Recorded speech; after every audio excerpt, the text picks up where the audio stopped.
আজ দেখাবো খোলা শাকের চচ্চড়ি।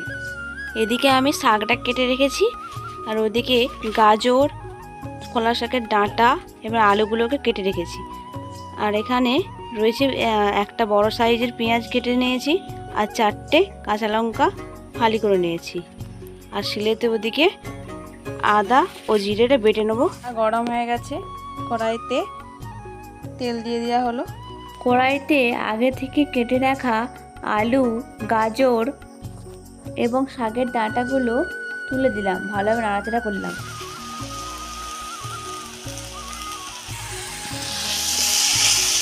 এভাবে ভালোভাবে নাড়াচাড়া করে ফ্রাই করে নিতে হবে। লক্ষ্য রাখতে হবে যে অতিরিক্ত যাতে না ফ্রাই হয়ে যায়। 1 চামচ নুন দিল, আদা জিরা বাটাটা দিয়ে দেওয়া হলো, 1 চামচ হলুদ গুঁড়ো দেওয়া হলো, দিয়ে দিল অল্প জল। ভালোভাবে এইভাবে নাড়াচাড়া করে নিতে হবে। এখন আর কিছুটা জল দিয়ে এটাকে সিদ্ধ করে নিতে হবে। 5 মিনিটের জন্য ঢাকা দিলাম সিদ্ধ করতে। 5 মিনিট হয়ে গেছে, ভালোভাবে সিদ্ধ হয়ে গেছে। এই কড়াইতে শাকটা দিয়ে দিল। পর খুন্তির সাহায্যে ভালো করে শাকটিকে তরকারির মধ্যে মিশিয়ে নেব এবং নামিয়ে নেব। এসে আবার কড়াইতে তেল দিয়েছে, ফোড়ন দিবে বলে কড়াইতে দিল শুকনো একটা তেজপাতা, একটা শুকনো লঙ্কা,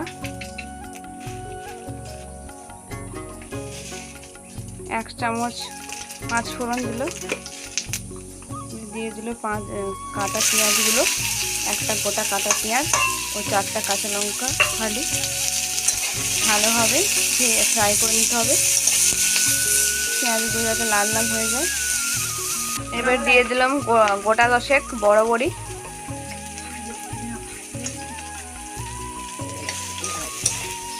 পেঁয়াজের সাথে ভালোভাবে ভাজা হয়ে যাবে।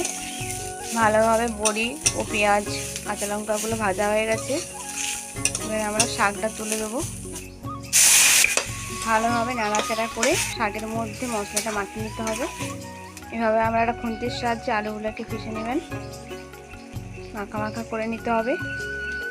এভাবে ভালোভাবে নাড়াচাড়া করে নিতে হবে। আমাদের খোলা শাকের চচ্চড়িটা হয়ে গেছে। আমাদের এই শাকের চচ্চড়ি রেসিপিটি আমাদের যদি ভালো লেগে থাকে তাহলে একটি লাইক ও একটু সাবস্ক্রাইব করে আমাদের পাশে থাকবেন।